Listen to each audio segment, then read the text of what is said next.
by the time this video is over, you're gonna be the smartest person in the room when it comes to the world of startup investing. Hey there, my name is Chris Graby. I've invested in 25 plus startups and they're valued currently at around $750 million. And I love to help everyday investors understand how they can become startup investors as well. Let's take a second and talk about some of the things we're gonna be covering in our video together today. I'm gonna be sharing with you how recent laws have changed that made it possible for anyone to invest in startups, sometimes for as little as a couple $100s, which I think is really neat. I'm going to finally, once and for all, bring clarity to the difference between crowdfunding and equity crowdfunding. I'm also going to show you where to find these startups, like where are they posted? How do you find them on the internet? How many are there out there right now? And lastly, we're going to talk about how you can start investing in startups today and even invest right alongside of me. So if you haven't yet, hit that subscribe button and let's dive in. All right, look, first we have to talk about the brand new piece of legislation that made this all possible called the Jobs Act. Now, it started back in 2012 when President Barack Obama signed this law into act in the Rose Garden at the White House. Now, the heart behind this bill was to help bring startup investing to everyday investors, something that really hadn't been possible since the Great Depression, which is mind-blowing if you think about it. Now, after signing the Jobs Act, it took 4 years to get everything in order, the government. And then boom, 2016, equity crowdfunding hit the scene. It launched for the very first time in history. This really was a monumental day for investors, all types of investors, but specifically those who were non-accredited investors, meaning they weren't super uber wealthy and never had a chance to invest in startups like Airbnb and Dropbox and the Ubers of the world. Now, as you can imagine, with any new seismic shift like this, things started off pretty slow. And then 2020 happened. Everyone was online, marketing was easier, and there were a lot of eyeballs on this brand new world. Investors started to really see equity crowdfunding as a new way to diversify their portfolio. And then startups started to notice, hey, there's a whole new option out there for funding. And they started to notice that everyday investors were funding ventures like theirs. So at the time, some of these startups raised all the way up to $1 million, which was the limit at that time. And then in 2021, the Trump administration came in and did something really big. The laws were revamped, making it possible for a startup to go from raising just over $1 million all the way to $5 million. Now, this kicked the door wide open. See, startups that wouldn't normally get out of bed for just $1 million are now raising up to $5 million. Now, that meant that even stronger startups that maybe would have never donned the door of this before, those that were established would consider this as a real option to raise money. I want you to take a second to think about this. Companies and startups that maybe had a huge customer base or really big email lists, well, they now were possible to open the doors and let their customers become their shareholders, which is huge, right? Think about some of the companies that you love. Think about if you could be an investor in them while they're still a private company. The way I see it, that is a game changer. So, what is the difference between crowdfunding and equity crowdfunding? Well, it's actually very simple. So let's talk about crowdfunding for a second. This is anyone where a creator wants to start a business. They have an idea, a widget, or maybe a gadget they're trying to build, right? They will then turn and post their item or their idea or their product on one of these sites like Kickstarter, basically taking pre-orders. When you buy there, right there with them, you kind of pledge to say, I'm in, and maybe you get a perk, like a meetup or t-shirt, a coffee mug, something like that. But that's really all you get. And you get the product if they ever make it and actually ship it to you. With equity crowdfunding, it's exactly what it sounds like. There is a founder or a founding team who has started a business. And they aren't trying to sell you a product, they're trying to get you to invest in the company. Hence the term equity crowdfunding, because when you invest, you more than likely get a piece of equity of the company. Let's be clear here. There are various ways that you can invest in a startup. You can get equity right away and own shares in the company. Sometimes that'll be called a priced round. Sometimes it's a convertible note. right? Meaning it's a debt that could eventually convert into equity sometime down the line. And then other times, if you're looking at some of these sites, you might have seen the term SAFE Note. Well, that stands for Simple Agreement for Future Equity. It's another form of investing. Typically, this sways a little bit more towards the founder, gives them some more time to kind of get their ducks in a row, but you're investing for some kind of future equity down the line. Let's take a second and dive into some of the funding portals that are out there where you can place these investments in these startups right now. Now, the thing you have to know, there are a number of places that you can go to look at, review, and find startups today, but I'm going to share some of the most popular websites out there right now so you can get started today. The first one I want to talk about is WeFunder. They currently hold the largest market share in this space. And a fun fact that most people don't know, they are a B Corp. Means that they are committed to doing good as well as making money. Their philosophy and their thesis is they want to open up the doors for any founder and any investor who wants to come in and be a part of this process. So they don't have a ton of criteria and big hoops that you have to jump through before you start raising money on these platforms. The next one I want to talk about is StartEngine. Now, StartEngine is another big one out there, and they've had big names that are a part of what they're doing. Kevin O'Leary, one of the sharks from Shark Tank, is one of their advisors, and he endorses the portal and the platform, and sometimes he actually even invests in some of the deals on that platform. And you might have seen his ads out there. They're everywhere, but they're a little bit more strict on their rules. With them, you have to be a little bit further down the road than just an idea, and sometimes you have to be in revenue, already making money to list on their portal, which is very similar to another big portal out there called Republic. Republic's interesting because they have some rules and regulations as well, but they're not as loose as WeFunder. They're kind of right in between StartEngine and WeFunder. Their leadership team has to vote and decide on every single company that raises on Republic, which I actually really appreciate because that means they're doing their due diligence and not just putting any company out there. But they're still allowing some pretty early stage companies to raise on their portal and platform, as well as some very mature companies that are already down the road. Now, the last portal that I'm going to be covering here today is one called Equifund. Now, Equifund has a very different approach to the world of equity crowdfunding investing than these other platforms that I'm talking about. With Equifund, they post a very few deals every single year on their portal. They're actually very selective to the kind of startups that they put on their platform.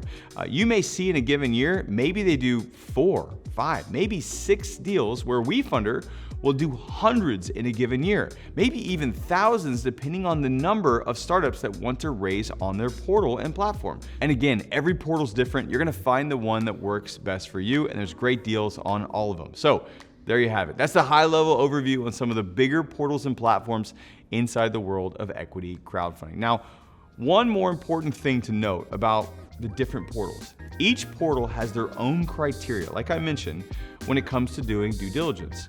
But as an investor, it's so important not to leave your own personal investing due diligence up to anyone else.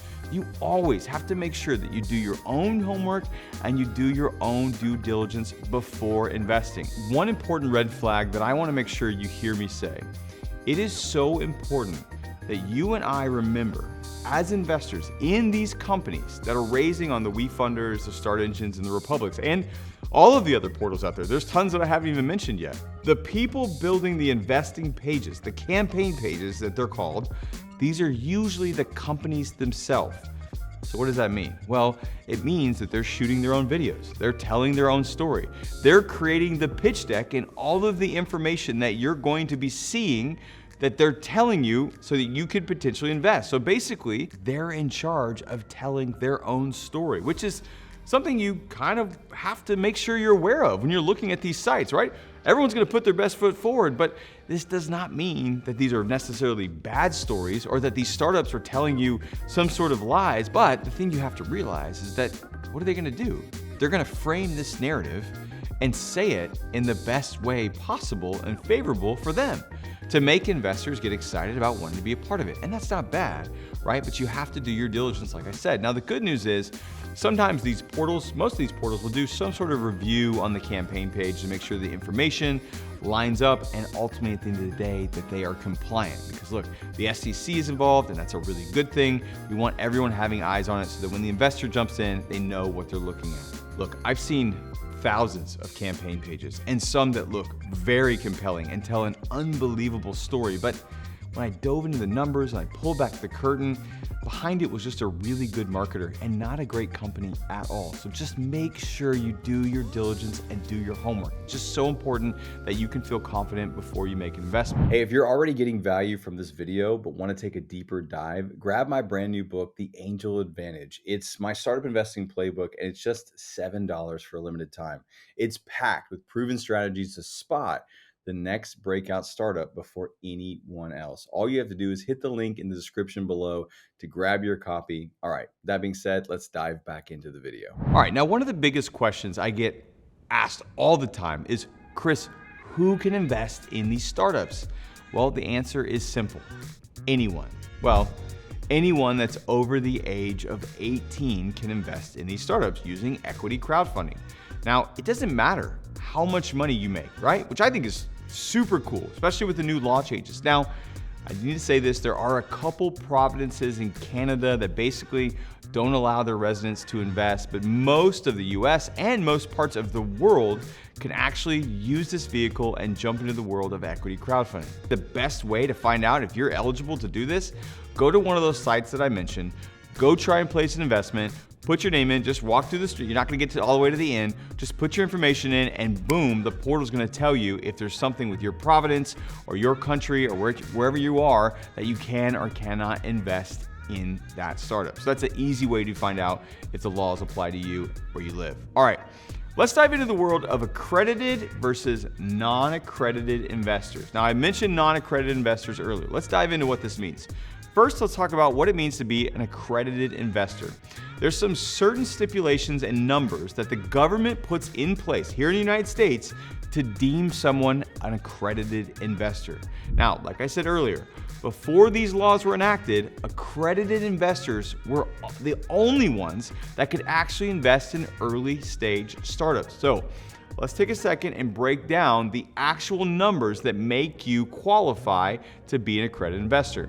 Now, your annual income by yourself has to be $200,000. Now, joined with a spouse can be up to $300,000 a year, right? Now, this has to happen over a 2-year span that you make that same amount of money or higher. Now, another qualification of accredited status is you have to have a net worth over $1 million. Now, this can either be individually or jointly with your spouse if you're married. Now, here's the thing you got to realize. This does not include your primary residence. I think that trips a lot of people up sometimes. Also, another way, this actually just happened with the law changes in 2021. If you have active certificates with like a Series 7, Series 65, or Series 82 license, you can also be considered an accredited investor as well, even if you don't hit the income thresholds or the $1 million net worth threshold, right? So that is what makes you an accredited investor.